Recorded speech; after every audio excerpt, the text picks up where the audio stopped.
नमस्कार, ABP news देख रहे हैं आप। मैं हूं स्नेहलता शुक्ला और स्पेशल रिपोर्ट की शुरुआत करते हैं छत्तीसगढ़ से आई खबर के साथ। छत्तीसगढ़ के दुर्ग में भीषण सड़क हादसा हुआ और दुर्ग में कुमरी है ये लोकेशन, जहां पर एक बस जिसमें मजदूर सवार थे वो एक्सीडेंट का शिकार हुई। बस 30 फीट गहरी खाई में जा गिरी। बस में 40 से ज्यादा मजदूर सवार थे। हादसे में 12 मजदूरों के मौत की खबर है। मरने वालों में 3 महिलाएं भी शामिल हैं। घायलों में 10 की हालत गंभीर बताई जा रही है। गंभीर घायलों के इलाज के लिए उन्हें रायपुर एम्स रेफर किया गया है। आपको बताएं, हादसा उस वक्त हुआ जब मजदूर काम खत्म करके घर लौट रहे थे। रात करीब 8:30 बजे ये बस जो उन्हें लेकर के जा रही थी बेकाबू होकर खाई में गिर गई। हादसे में 12 के मौत की खबर है। जिस वक्त ये हादसा हुआ आसपास अंधेरा था। रेस्क्यू ऑपरेशन में काफी दिक्कत आई और ये दर्दनाक हादसा जिसमें 12 मजदूरों की मौत। छत्तीसगढ़ के दुर्ग जिले के कुम्हारी में एक दर्दनाक हादसा हुआ है। इस हादसे में जो एक बस है वो खाई में गिर गई। लगभग 30 फीट खाई में गिरने के बाद इस हादसे में 12 मजदूरों की मौत हो गई। ये बस देख सकते हैं, हम अभी ग्राउंड जीरो पर ही मौजूद हैं जहां पर ये घटना हुई है। देख सकते हैं कि ये बस पूरी तरह से चौपट हो चुकी है, पूरी तरह से जो है बदहाल हो चुकी है ये बस। और इस हादसे में 12 मजदूरों की मौत हुई है। बताया जा रहा है कि केडिया डिस्टिलरी से ये बस अपने स्टाफ कर्मचारियों को लेकर, अपने मजदूरों को लेकर कुम्हारी की तरफ आ रही थी, तभी ये हादसा हो गया। ऊपर दिखाना चाहता हूँ, ऊपर सड़क है, इस सड़क से कुम्हारी की तरफ आ रही थी और ये जो खाई है मुरुम और पत्थर खदान की जो ये खाई है, बताया जा रहा है कि लगभग 30 फीट गहरी है और यहीं पर अनियंत्रित होकर बस जो है यहाँ गिर गई। 27 से ज़्यादा लोग घायल हुए। उन्हें फ़िलहाल जो है हॉस्पिटल में भर्ती कराया गया है। और ये देख सकते हैं कि ये बस में जो है अलग अलग जो निशान हैं वो देख सकते हैं, खून के धब्बे देख सकते हैं। और आप इस बस की हालत से ही अंदाज़ा लगा सकते हैं कि ये जो घटना हुई है, ये जो हादसा हुआ है, कितना भीषण रहा होगा। अंदर मजदूरों के बैग दिख रहे हैं, उनके टिफ़िन बॉक्स दिख रहे हैं। यहाँ पर जब हादसा हुआ तो लगभग 10 बजे का समय था बताया जा रहा है। और हादसे के बाद यहाँ पर अफरा तफरी मच गई। आसपास के लोगों ने जो है जब आवाज़ सुनी चिल्लाने की, तब यहाँ पर उन्होंने रेस्क्यू किया। प्रशासन को जानकारी मिली, इसके बाद प्रशासन यहाँ पर पहुँचा और लगातार जो है रेस्क्यू का काम जो है यहाँ पर चल रहा था। अब कि ये खाई है और खाई के बगल में ही दलदल है जहाँ पर पानी भरा हुआ है। तो ये बताया जा रहा है कि जो बस के दोनों गेट हैं वो ऐसे दब गए और दबने के बाद जो है यहाँ पर किसी को निकलने का मौका ही नहीं मिला, इसलिए कैजुअल्टी लगातार बढ़ गई। ये पूरा दलदल का इलाका है। यहाँ पर ये खदान है, खदान में यहाँ पर पानी भरा हुआ था और ये देख सकते हैं यहाँ चारों तरफ पानी भरा हुआ है और बस के दोनों गेट उस तरफ बंद हो गए और किसी भी तरह से निकलने का मौका नहीं मिला मजदूरों के लिए, इसलिए ये जो है कैजुअल्टी बढ़ गई। इस पूरे हादसे के बाद जो है मुख्यमंत्री विष्णुदेव साय ने दुख जताया है। उन्होंने ट्वीट करके कहा है कि जो दुखी परिवार है, जो इस घटना में जिनके परिवारजनों को उन्होंने खोया है, उनके साथ वो इस पल में खड़े हुए हैं और उन्होंने मुआवजे की भी घोषणा की है। लेकिन कहीं ना कहीं इसकी पूरी तरह से न्यायिक जांच होनी चाहिए कि आखिर ये हादसा कैसे हुआ। और पीएम मोदी ने दुर्ग में इस हादसे पर संवेदना जताई है। पीएम ने एक्स पर पोस्ट किया और लिखा है कि छत्तीसगढ़ के दुर्ग में बस दुर्घटना अत्यंत दुखद है। जिन लोगों ने इसमें अपनों को, प्रियजनों को खोया है, उनके प्रति मेरी संवेदनाएं। साथ ही घायलों के शीघ्र स्वस्थ होने की कामना करता हूं। राज्य सरकार की देखरेख में स्थानीय प्रशासन पीड़ितों की हर संभव मदद करने में लगा हुआ है। और देखिए, इसी बीच बड़ी खबर है। हादसे में घायल लोगों को इलाज के लिए आसपास के अस्पताल में भर्ती कराया गया है। छत्तीसगढ़ सरकार ने दुर्ग हादसे की जांच के आदेश दिए हैं। मजिस्ट्रेट को यह आदेश दिया गया है जांच के लिए। हादसे में 12 लोगों की जान गई है और अब इसकी वजह क्या रही है, दोषी कौन रहा है, ये तमाम चीजें जानने के लिए जांच के आदेश हैं। इसमें 12 लोगों की डेथ हो चुकी है। इसके अलावा 14 व्यक्ति अस्पताल में अभी एडमिटेड हैं। इनका शुरू में प्रारंभिक इलाज एपेक्स हॉस्पिटल और जिले के लोकल हॉस्पिटल्स में करके सभी को हमने एम्स में रेफर कर दिया है। घटना की इंक्वायरी के लिए मैजिस्ट्रियल जांच हम करवा रहे हैं। बस की क्या स्थिति थी, कौन सी सड़क से आ रही थी, वो सारी की सारी इंक्वायरी होने के बाद में इसमें जो भी जिम्मेदार है उस पर हम कार्रवाई करेंगे। डिस्टिलरी है, उसके कर्मचारी लोग एक बस से वापस शिफ्ट खत्म होने पे निकल रहे थे, तो खपरी गाँव के आसपास में ये मिसहैपनिंग फायरिंग हुई है। घायल लोग थे और मृतक लोग थे, 2-3 हॉस्पिटल में इधर उधर उनको शिफ्ट किया गया था। तो अभी टोटल नफरी मिलान करके जो डेटा निकला है उसमें 12 लोगों की डेथ अभी तक कंफर्म हुई है। करीब 13 लोग घायल हैं उसमें, और उसमें से 8 सीरियस थे, तो उन सारे लोगों को एम्स शिफ्ट किया गया हुआ है। सवाल ये है कि ये दर्दनाक हादसा हुआ कैसे? क्या हादसे के लिए बस ड्राइवर की लापरवाही जिम्मेदार थी? क्या बस पूरी तरीके से फिट थी? मजिस्ट्रेट जांच में ये सारी बातें साफ हो पाएंगी। एबीपी न्यूज़ घटना स्थल पर ही पहुंचा हुआ है। ये देख सकते हैं कि ये जो दर्दनाक हादसा हुआ, इस हादसे में बस खाई में गिर गई है और ये बस यहाँ पर है। बस पूरी तरह से जर्जर हो चुकी है, कंडम हो चुकी है, और इस हादसे में जो है 12 मजदूरों की मौत हो चुकी है। 27 से ज़्यादा लोग घायल हैं। आप देख सकते हैं कि यहाँ पर मजदूरों के जो है टिफ़िन बॉक्स पड़े हुए हैं, जो अपने लंच के लिए वो ले जाते हैं। साथ ही मजदूरों के यहाँ पर जूते पड़े हुए हैं, चप्पल पड़े हुए हैं। ये देख सकते हैं कि यहाँ पर मजदूरों के जूते पड़े हुए हैं, और बस खाई में गिरने के बाद इस जगह पर दलदल भी है जहाँ पर ये गिरी। और ऐसा बताया जा रहा है कि ये जो खदान है, ये खदान मुरुम और पत्थर का खदान है, लेकिन इस खदान को जो है फिलअप नहीं किया गया था, इसलिए बस जो है अनियंत्रित होकर यहाँ पर गिरी और ये गंभीर हादसा हो गया। यहाँ पर देख सकते हैं कि अलग अलग जो मजदूर हैं जो इस बस में बैठे थे, उनके बैग पड़े हुए हैं, और ये हादसा कितना दर्दनाक रहा होगा इसका मंजर आप देख सकते हैं। ये मैं दिखाना चाहता हूँ, पूरी गाड़ी नंबर दिखाओ कि ये जो बस है, ये बस भी लग रहा है बहुत ही ज़्यादा पुरानी थी, जो स्टाफ बस का काम करती थी।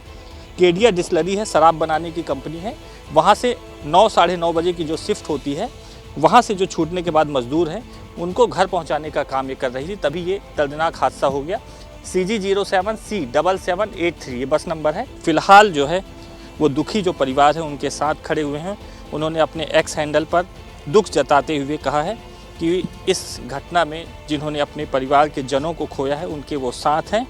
फिलहाल उन्होंने मुआवजे का ऐलान किया है और उच्च स्तरीय जांच की बात कही है, लेकिन कहीं न कहीं ये घटना हुई है, इसकी उच्च स्तरीय जांच होनी चाहिए। साथ ही ये भी जांच का विषय है कि ये बस पूरी तरह से फिट थी कि नहीं फिट थी, इसमें फिटनेस सर्टिफिकेट था कि नहीं था। ये अलग अलग पहलू हैं जांच के। अब इस पूरे मामले पर जो है मुख्यमंत्री ने कहा है कि पूरे मामले की उच्च स्तरीय जाँच होगी, तभी जो है किस तरह से घटना हुई, कहाँ बस की लापरवाही हुई, कहीं प्रशासनिक लापरवाही तो नहीं हुई, और इस बस का पूरी तरह से फिटनेस है कि नहीं है, ये तमाम जो पहलू हैं वो जांच में आएंगे। लेकिन सबसे पहले ज़रूरी है कि जो घायल लोग हैं उन्हें बेहतर इलाज मिल पाए। कैमरा पर्सन होली लाल के साथ जयप्रकाश त्रिपाठी, कुम्हारी। तो देखिए, हादसे की खबर मिलते ही दुर्ग के सांसद विजय बघेल मौके पर पहुंचे। डिप्टी सीएम विजय शर्मा ने रायपुर एम्स पहुंचकर घायलों से मुलाकात की। डिप्टी सीएम ने कहा कि घायलों ने हादसे के बारे में कई जानकारियां दी हैं। जांच के बाद हादसे की जो वजह है वो साफ हो पाएगी। डिप्टी सीएम ने यह भी कहा कि जांच के बाद दोषियों पर कार्रवाई होगी। बड़ी हादसा है, दुखद है, दर्दनाक है, और ऐसे हादसे ना हो ईश्वर से कामना करते हैं। आज नवरात्रि का एक पहला दिन है, नववर्ष हम लोग मना रहे हैं, और ऐसे दिन लगभग 14-15 परिवार में दुख की घड़ी आई है। कुछ लोग इंजर्ड हुए हैं जिनका इलाज अभी अपेक्स हॉस्पिटल में चल रहा है। कुछ लोगों को एम्स भेजा गया है, और लगातार मैं 2.5 घंटे से आया हूँ। कलेक्टर मैडम, एसपी, स्वास्थ्य विभाग के CHMO और सारे लोग अपनी जिम्मेदारियों का निर्वहन कर रहे हैं। हादसा कैसे हुआ, क्या हुआ, वो कारण तो बाद में पता चलेगा, लेकिन पहले हमको इनको व्यवस्था देनी है। माननीय मुख्यमंत्री जी से भी मैंने बात की है कि किस रूप में हम अच्छा से अच्छा इनको आगे अनुदान दे सकें, और परिवार को एक सहारा के रूप में सरकार उनके सामने खड़ा हो। उसके दुखद है जो कुछ हुआ है। केडिया डिस्टिलरी है, वहाँ के सारे श्रमिकगण हैं, वो निकल रहे थे वहाँ से। ऐसे स्थान बताया गया कि उसमें रास्ते के दोनों तरफ 20-20 फीट लगभग गड्ढे हैं, मुरुम की खदान होने के कारण, और वहीं से बस निकल रही थी। ऐसा करते हुए उनको 10-20 सालों से वो ये कर रहे हैं, लेकिन आज बस स्लिप हो गया और नीचे गिर गई बस। कारण में एक मरीज ने यह भी बताया कि बस की लाइट नहीं जली, इसलिए ऐसा हो गया। अब क्या स्थितियां हैं, जांच के बाद स्पष्ट होगी। तो देखिए, इस हादसे से जुड़ी ये 4 तस्वीरें हैं। देर रात जब ये खबर आती है, 9:30 बजे की शिफ्ट पूरी करके ये मजदूर रोज की तरह अपने घर के लिए रवाना हो रहे थे, लेकिन इस बस की एक्सीडेंट के बाद 12 लोगों की मौत की खबर आई। 27 लोग घायल हैं जिनका अस्पताल में इलाज चल रहा है।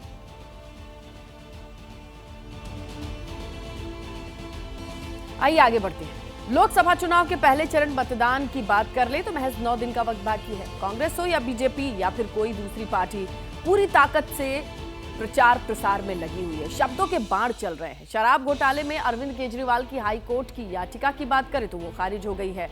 के कविता का न्यायिक हिरासत 23 अप्रैल तक बढ़ा दिया गया है। प्रधानमंत्री नरेंद्र मोदी ने यूपी समेत 3 राज्यों में चुनाव प्रचार किया, कांग्रेस पर तुष्टीकरण के आरोप लगाए। और इसी बीच यूपी की जनता का मूड क्या कहता है? सियासत में मुख्तार अंसारी जिंदा है? अगर तो ऐसा है तो यूपी में मोदी फैक्टर के लिए नया चैलेंज तैयार हो सकता है। इन्हीं सवालों के जवाब को लेकर के एबीपी न्यूज का नया सर्वे आया है। सर्वे क्या कहता है? किसका वोट बढ़ा, किसका घटा? चलिए देखिए स्पेशल रिपोर्ट।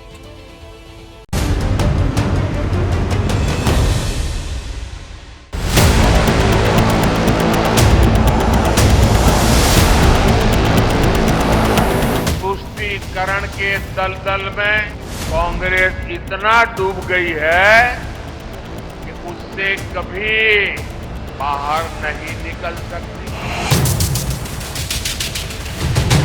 जो घोषणा पत्र बनाया है वो कांग्रेस का नहीं, ऐसा लगता है मुस्लिम लीग का घोषणा पत्र दिखता है। आपने प्राण प्रतिष्ठा के निमंत्रण को ठुकरा दिया, आपने प्रभु राम का अपमान कर दिया। मैं ये कह रहा हूं कि भैया एक्सरे करा दो, पता लगा दो कि धन किसके हाथ में है, अदानी के पास कितना, कौन सी संस्थाएं किसके हाथ में है। तो नरेंद्र मोदी जी से डर क्यों रहे? एक ही गुंज सुनाई दे रही है, फिर एक बार, फिर एक बार, फिर एक बार।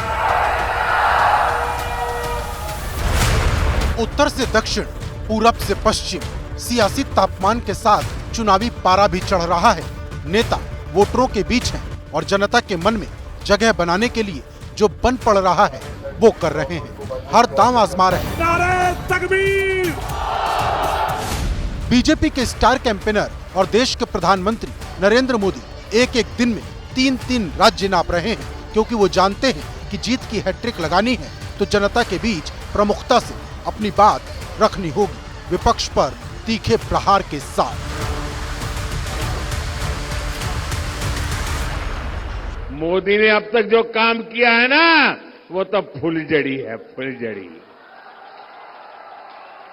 अभी तो विकास का रॉकेट और ऊंचे ले जा रहा है। भारत के पूरे सामर्थ्य से असली दिवाली मननी, ये तो अभी बाकी है। मोदी जानते हैं कि इस बार 400 पार के लिए पुराने साथियों को मनाने और नए साथियों को जोड़ने के साथ साथ सरकार के कामकाज को भी जनता के बीच ले जाना जरूरी है। लेकिन सवाल जब 80 सीटों वाले देश के सबसे बड़े सियासी सूबे का हो तो यहाँ एक एक सीट के लिए अलग से रणनीति बनानी पड़ती है। आपका वोट जब गलत हाथों में जाता था तो फिर भ्रष्टाचार में संलिप्त, सुरक्षा के साथ खिलवाड़ करने वाली, आतंकवादियों को बिरयानी खिलाने वाली, देश के अंदर उपद्रव करवाने वाली, नौजवानों के जीवन के साथ खिलवाड़ करने वाली, अन्नदाता किसानों को आत्महत्या के लिए मजबूर करने वाली सरकारें आती थी।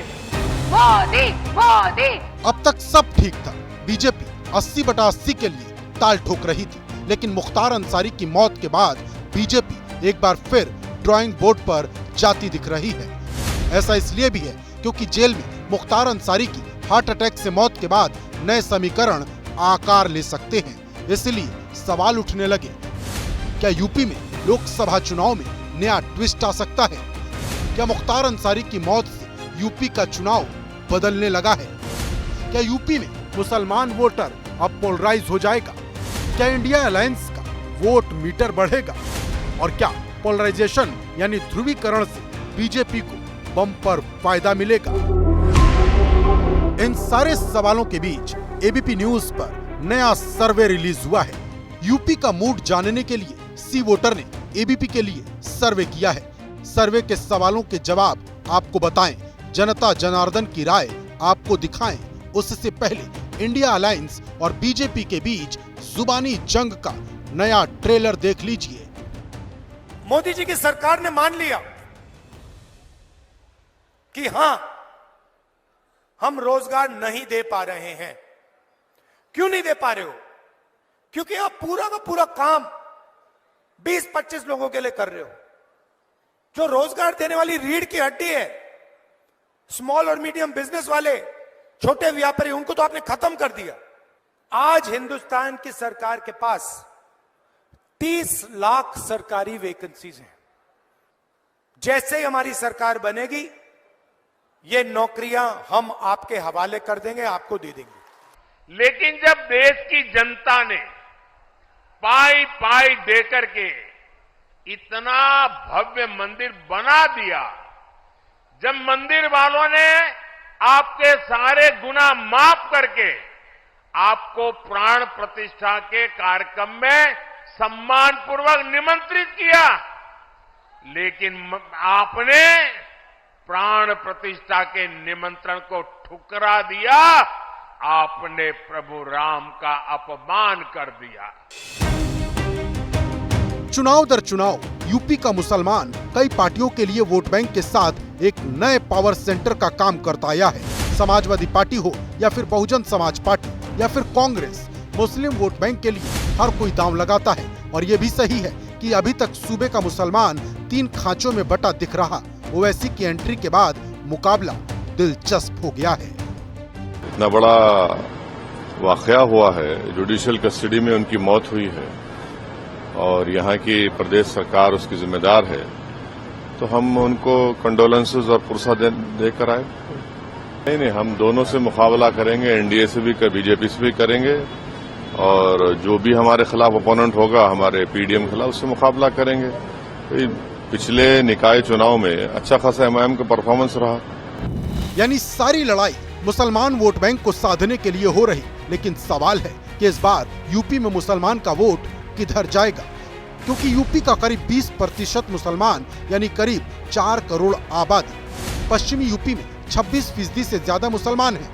30% से ज्यादा मुस्लिम आबादी वाली 22 लोकसभा सीटें हैं। सहारनपुर, मेरठ, कैराना, बिजनौर, अलीगढ़, घोसी, गाजीपुर, अमरोहा समेत 12 सीटों पर मुस्लिम वोटर निर्णायक भूमिका में हैं। शायद यही वजह है कि मुस्लिम वोटरों को साधने के लिए ओवैसी हो या फिर अखिलेश, दोनों मुख्तार के घर भी गए। अखिलेश तो मौत के मामले की जांच सुप्रीम कोर्ट के सिटिंग जज से कराना चाहते हैं। कस्टोडियल डेथ में उत्तर प्रदेश लगातार आगे बढ़ता चला जा रहा है। आखिरकार सरकार क्या चाहती है और सरकार का काम करने का तरीका क्या है? इसीलिए हमारा मानना है, समाजवादियों का मानना है कि न्याय हो और सच्चाई सामने आए। जो छवि दिखाई गई है वो छवि नहीं थी। जो व्यक्ति इतने वर्षों जेल रहा हो, उसके बाद भी जनता जिता रही हो, तो इसका मतलब परिवार और उस व्यक्ति ने जनता के बीच में रह करके उसका दुख दर्द बांटा है। अपने वोट की और अपने लीडरशिप की ताकत को पहचानो। ये दौरा तुम्हारी लीडरशिप के दबाव में आकर किया गया दौरा है, और हम अपने मुसलमानों के साथ तब तक खड़े रहेंगे जब तक अल्लाह हमें हिम्मत देगा। जब उनको जाना ही है ऐसे स्थान पे, भगवान श्री रामलला के मंदिर निर्माण का कार्य पूर्ण होने पर प्राण प्रतिष्ठा का निमंत्रण 22 जनवरी 2024 को ठुकरा दिया, और वहाँ जाने की इनको फुर्सत नहीं मिली। बाकी जगह जाने की फुर्सत है तो केवल गाजीपुर ही क्यों गए? फिर चले जाए। अतीक अहमद की भी वहाँ पे कब्र बनी हुई, वहाँ पर भी जाकर के फूल चढ़ा हूँ। ओवैसी की पार्टी को अंदाजा है कि पिछली बार जब समाजवादी पार्टी और बीएसपी मिलकर लोकसभा चुनाव लड़े थे, तब समाजवादी पार्टी को 58% और बीएसपी को 18% मुसलमानों का वोट पड़ा था। यानी एक तरह से मुस्लिम वोट की गोलबंदी हो गई थी। विपक्ष की इसी सिचुएशन को देखते हुए आजकल मोदी के हमलों में नई धार है, नए तेवर हैं, नए कलेवर हैं। पीलीभीत से मोदी ने इंडिया अलायंस पर तुष्टीकरण के इल्जाम को हवा दे दी। साथियों, तुष्टीकरण के दलदल में कांग्रेस इतना डूब गई है कि उससे कभी बाहर नहीं निकल सकती। कांग्रेस ने जो घोषणा पत्र बनाया है वो कांग्रेस का नहीं, ऐसा लगता है मुस्लिम लीग का घोषणा पत्र दिखता है। तुष्टीकरण के दबाव में ही कांग्रेस हो या सपा सीएए का भी विरोध कर रही है।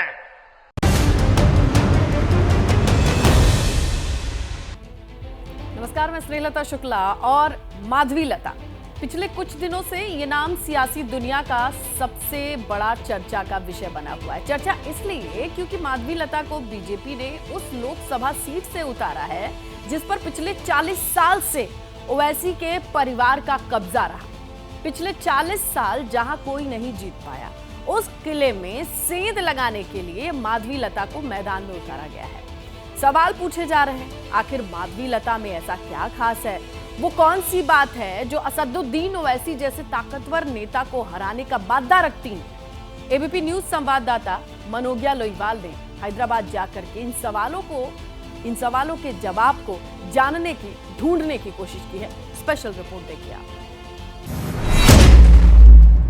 बेहद शानदार वक्ता। राजनीति की रोटी सेकना कहें इसको मैं हम सिर्फ रोटी सेकते हैं और उसके अंदर से राजनीति उभर के आता है। निडर। डर किससे लगता है? किसी से नहीं लगता है, मृत्यु से स्वयं नहीं लगता है, तो और किससे लगना चाहिए मुझे। 5 भाषाओं की जानकार। कितनी भाषाएं आती हैं? ऐसा कुछ ज्यादा नहीं, तेलुगु, हिंदी, इंग्लिश और हल्का सा कन्नड़ा और तमिल आता है। और धर्म के प्रति अटूट आस्था। रामचंद्र जी, अब तो राम राज्य लेके आ जाइए यहाँ पर। अब तो ये जिस प्रकार के अधर्म पालक हैं उनको अब तो तड़ी पार करा दीजिए।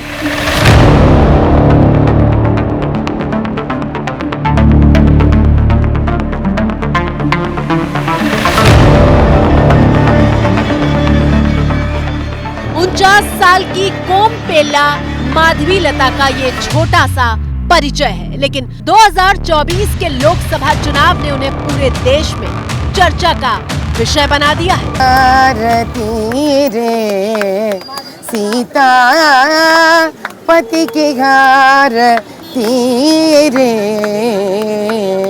अति मृदुतर सत्य भाषणों की। बोलो सीता रामचंद्र भगवान की। चर्चा जायज भी है क्योंकि माधवी लता हैदराबाद की उस लोकसभा सीट पर लोहा लेने जा रही हैं, जिस पर असदुद्दीन ओवैसी का कब्जा है। संगी नहीं पढ़ते, खाली मुगल मुगल मुगल। अरे मुगलों से हमारा रिश्ता नहीं था। वो मुगल जितने बादशाह थे उनकी बीवियां कौन थी? जब तक जिंदा रहूंगा मोदी के खिलाफ। अगर तुम 700-600 साल की तारीख की बात करोगे, मैं 65,000 साल की तारीख की बात करने को तैयार हूँ। आओ बैठेंगे, बात करें। असदुद्दीन ओवैसी बीजेपी के खिलाफ सबसे तीखे हमले करने के लिए जाने जाते हैं और मजहब को वो बीच में जरूर लाते हैं। चलाओ बुलडोजर, बताओ अपनी ईमानदारी को। तुम इतने हिम्मत वाले हो तो तुम नहीं चलाओगे उसके घर के ऊपर, क्योंकि वो तेनी उसका नाम है। अहमद का होगा घर, तुम तोड़ दोगे अहमद का। तमाम राजनीतिक हमलों के बीच ओवैसी कभी ये बताना नहीं भूलते कि वो मुसलमानों के मसीहा बनकर उनके हक की लड़ाई लड़ने का बीड़ा उठा चुके हैं। नारे तकबीर! नारे तकबीर! अच्छा, यहाँ जितने लोग आए आपकी गाड़ी में पेट्रोल डलाए किसी ने पैसे देकर? किसी ने आपको पैसे देकर बुलाए? नहीं ना। You love me? I love you also. ये है दो तरफा मोहब्बत, दिल का मामला है, टू साइड लव अफेयर, इसको इश्क बोलते हैं। करीब 55 साल के असदुद्दीन ओवैसी ऑल इंडिया मजलिसे इत्तेहादुल मुस्लिमीन यानी AIMIM के प्रमुख हैं, जो करीब 96 साल पुराना संगठन है और हैदराबाद लोकसभा सीट पर पिछले 40 साल से ओवैसी परिवार का कब्जा है। हैदराबाद के मौजूदा सांसद असदुद्दीन ओवैसी को उनके गढ़ में चुनौती देने के लिए बीजेपी ने माधवी लता पर भरोसा जताया है। अगर असद जी मुसलमानों के लिए काम करते तो हमारा हैदराबाद लोकसभा पार्लियामेंट इस दुस्थिति में नहीं रहती। हमको दुख लगता है, हमारा मन भारी है कि हमारे मुसलमान भाई बहनों का भी कोई तरक्की नहीं हुआ। थोड़ी देर के बाद अब सीधा जाएंगे ये दारुसलाम में, ये रोड वाइडनिंग में एकमात्र बिल्डिंग रुक गया है बिना डिमोलिशन का, और किसका है पूछिए? असद जी का। माधवी लता हैदराबाद की गलियों में घूम घूम कर ओवैसी के खिलाफ हुंकार भर रही हैं और दावा कर रही हैं कि इस बार मजहब से ऊपर उठकर लोगों के न्याय की बात होगी। मतदान इसीलिए है क्योंकि वहीं से तो हम चाहते हैं गरीब ऊपर उठे। अच्छे लीडर का जीवन मतदान से ही शुरू होता है और मतदान से अंत होता है, इसीलिए हम मानते हैं वो मतदाता का मन जाने। राम जी भी पार लगाएंगे, माता रानी भी पार लगाएंगे हमारे लिए, और रमजान में जो ईद कर रहे हैं ना, वहाँ पे अल्लाह भी पार लगाएंगे हमारे लिए। सवाल ये है कि क्या ओवैसी को उनके गढ़ में हरा पाना आसान होगा? क्या माधवी लता की हैदराबाद के वोटरों के बीच प्रभावी पहुंच है? क्या बेहद ताकतवर माने जाने वाले ओवैसी का मुकाबला करने में माधवी सक्षम है? राजनीति विज्ञान की पढ़ाई करने वाली माधवी लता पहली बार चुनावी मैदान में उतरी है, लेकिन बातें ऐसी करती हैं कि दशकों से राजनीति करने वाले अच्छे नेता मात खा जाएं। आप ही बता दीजिए ना, क्या क्या बना रही हैं, क्या क्या खास है? इसको पोली बोलते हैं। जैसे कि नरेंद्र भाई मानते हैं कि सबके घर रोटी जाना चाहिए, तो आज इस उगादी के साथ, उगादी यानी युग का आदि, दक्षिणायनम और उत्तरायणम जो 2 भाग में बढ़ता है साल, यहाँ से प्रारंभ होता है। और हम मानते हैं इस साल से नरेंद्र भाई जो हर घर में रोटी पहुंचाना चाह रहे हैं, वो मीठे के साथ पहुंचेगा। माधवी लोगों के बीच आसानी से घुल मिल जाती है। माधवी नवरात्र के पहले दिन हैदराबाद में युगादि पर्व पर पूरन पोली का प्रसाद बना रही थी और रोटियां बनाते हुए राजनीति की बारीकियों से लेकर हैदराबाद के मुद्दे तक को सरलता से समझा रही थी। साहब, हम मुसलमानों पर आरोप नहीं लगा रहे हैं, हम असद जी पे आरोप लगा रहे हैं, बहुत फर्क है। इस उगादी के दिन हम यही मानते हैं और यही प्रार्थना करते हैं रामचंद्र जी से, और जो वसंत नवरात्रि प्रारंभ हो रहे हैं माता रानी से कि हे माता रानी रामचंद्र जी, अब तो राम राज्य लेके आ जाइए यहाँ पर। अब तो ये जिस प्रकार के अधर्म पालक हैं उनको अब तो तड़ी पार करा दी। बुर्का जो भी है एज पर कॉन्स्टिट्यूशन नॉर्म्स, उनको तो आईडी कार्ड दिखाना पड़ेगा, फेस आइडेंटिटी दिखाना पड़ेगा।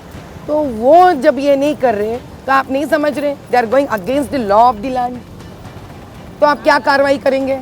जितने स्त्री जहाँ पे भी देश पार कर कर बाहर जा रहे, तो बिना सूरत दिखाए एम्बेसी में, इमिग्रेशन में भिजा दे रहे इनको, तो वहाँ दिखाते ये लोग फॉरेन जाने के लिए, वोट डालने के लिए सूरत नहीं दिखाएंगे। माधवी खुलकर बताती हैं कि वो धर्म का ज्ञान रखती हैं, सनातन में बताए नियमों का पालन करती हैं और ऐसा करना उनका कर्तव्य है। अंदर के पंचे से लगा। जन्म सिद्ध ब्राह्मण हूँ मैं, और ब्राह्मण का कर्तव्य है लोक कल्याणार्थ वो सनातन धर्म को पालन करें, और हमारा कर्तव्य ही होता है कि जन जीवन में भारतवासी स्वस्थ रहे, तरक्की करे, और ये सारा भाग्य हम जब भी प्रार्थना करते हैं, पूजा पाठ करते हैं, देश के लिए अर्पित कर देते हैं, और यही ब्राह्मण का धर्म है। हैदराबाद में ओवैसी को हराना माधवी के लिए कितनी बड़ी चुनौती साबित हो सकता है, उसे इस बात से समझिए कि हैदराबाद लोकसभा सीट पर 65% मुस्लिम आबादी है। 1984 से इस सीट पर ओवैसी का परिवार जीत दर्ज करता आ रहा है। ओवैसी 2004 से लगातार 4 बार चुनाव जीतकर हैदराबाद के सांसद बने हुए हैं। हैदराबाद में आने वाली 7 विधानसभा सीटों में से 1 बीजेपी के पास है, जबकि 6 सीटों पर AIMIM का कब्जा है।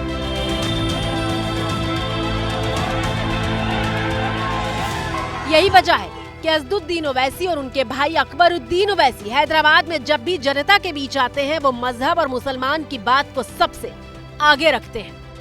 भारत की सियासत में मुसलमानों को मार्जिनलाइज करके रख दिया। आज भारत की सियासत में नक्शे में तुम कहीं पर नहीं हो। तुम अकोला की सरजमीन पे हजारों की तादाद में इस गुनाहगार और दीवाने की बात सुनने आए हो, मगर मेरे भाई बताओ तुम्हारा भारत की सियासत में कहां है तुम्हारा निशान, बताओ। मेरा वजूद जमात की वजह से है, मेरी ताकत जमात की वजह से है, मेरा काम जमात की वजह से है, मेरे इदारे भी मजलिस इत्तेहादुल मुस्लिमीन की वजह से है, मेरे सदर बैरिस्टर असदुद्दीन ओवैसी की वजह से ही है। नाम सालार मिल्लत एजुकेशन ट्रस्ट है, लेकिन ये जो कुछ भी है मजलिस इत्तेहादुल मुस्लिमीन की वजह से। और अब माधवी लता मजहब के गलत इस्तेमाल का आरोप लगाकर ओवैसी पर हमले कर रही है। गलती उन लोगों में नहीं है जो मजहब को पालन करते, गलती वो लोगों में जो मजहब का दुरुपयोग करते हैं, who misuse religion। वो सिर्फ ओवैसी ही करते हैं और कोई नहीं करता। फिलहाल उन्हीं की वजह से मेरे कॉन्स्टिट्यूंसी में दिक्कत है साहब, पूरा दुनिया के बारे में मैं क्यों समझूं। माधवी लता के बारे में कहा जाता है कि वो हैदराबाद की उन गलियों से गुजरती हैं जहां पर जाने की कई लोग हिम्मत नहीं करते हैं।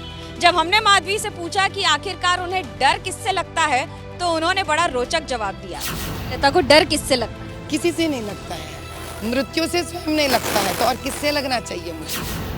माधवी कहती है कि उन्हें डर किसी से नहीं लगता, लेकिन गृह मंत्रालय की थ्रेट रिपोर्ट के आधार पर माधवी को Y+ कैटेगरी की सुरक्षा दी गई है। अब माधवी लता जब प्रचार के लिए हैदराबाद की सड़कों पर निकलती हैं, तो उनके साथ आर्म्ड पुलिस के 11 कमांडो तैनात रहते हैं। सवाल ये है कि माधवी लता को ओवैसी के खिलाफ हैदराबाद से उतारने के पीछे बीजेपी की क्या रणनीति रही होगी। माधवी के लिए सब लोग ताली बजाओ भाई। माधवी आ गया हो, माधवी आ गया हो। क्योंकि तापमान 40 डिग्री सेल्सियस से भी ज्यादा है और हर त्योहार और हर सम्मेलन में उन्हें शिरकत भी करनी होती है।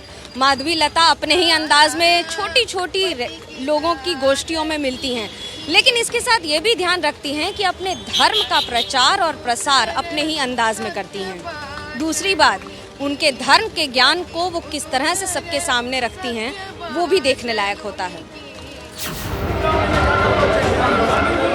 दरअसल हैदराबाद में बीजेपी हिंदुत्व के चेहरे के तौर पर माधवी लता को खोजकर लाई है। माधवी लता का कोई राजनीतिक बैकग्राउंड नहीं है, वो हिंदुत्व की समर्थक है और 3 तलाक पर अपने बयानों के बाद सोशल मीडिया पर चर्चा में आई थी। लड़कियों के लिए जो इंस्टेंट ट्रिपल तलाक जो शरिया में भी नहीं है हमारे लिए, जाती हो रहा हमारे लड़कियों के लिए, अब तब प्रोटेस्ट करना था। और शायद यही वजह है कि माधवी लता को हैदराबाद में मुस्लिम महिलाओं के बीच काफी लोकप्रिय बताया जाता है। हैदराबाद की रहने वाली माधवी के पिता मिलिट्री इंजीनियरिंग सर्विस में स्टोर इंचार्ज थे। माधवी ने हैदराबाद के निजाम कॉलेज से ग्रेजुएशन किया है। भरतनाट्यम की ट्रेनिंग ले चुकी है। कारोबारी होने के साथ साथ समाज सेवा में भी माधवी काफी सक्रिय रहती है। डॉक्टर माधवी लता विरिंची हॉस्पिटल की चेयरपर्सन है। माधवी लथामा फाउंडेशन चलाती हैं, जहां 2000 से ज्यादा बच्चों को निशुल्क शिक्षा दी जाती है। 5000 से ज्यादा लोगों को भोजन दिया जाता है और करीब 1800 लोगों को मेडिकल सुविधाएं दी जाती है। मुमकिन है कि समाज सेवी कार्यों को लेकर हैदराबाद में माधवी लता की छवि का फायदा बीजेपी उठाना चाहती है। माधवी लता के 3 बच्चे हैं। एक रिपोर्ट के मुताबिक बच्चों ने स्कूल जाकर पढ़ाई नहीं की, लेकिन बेटा और बेटी दोनों IIT तक पहुंच गए हैं। 4 बार के सांसद हैदराबाद से असदुद्दीन ओवैसी ने 2019 में भगवंत राव को, जो कि बीजेपी के उम्मीदवार हैं, उन्हें करीब 2.5 लाख वोटों से हराया। इस बार 2 मार्च को ही बीजेपी ने अपनी उम्मीदवारों की लिस्ट में माधवी लता का नाम दे दिया। इस बार माधवी लता का कहना है कि वो कम से कम 1.5 लाख वोटों के मार्जिन से ओवैसी को हरा के ही मानेंगी। आपको लगता है मेरे वजह से आगे बढ़ेंगे हम? आपको लगता है मेरे वजह से आज तक जिस दलदल में थे आप वहाँ से बाहर निकलोगे? पर को बाहर निकलो, वोट डालो।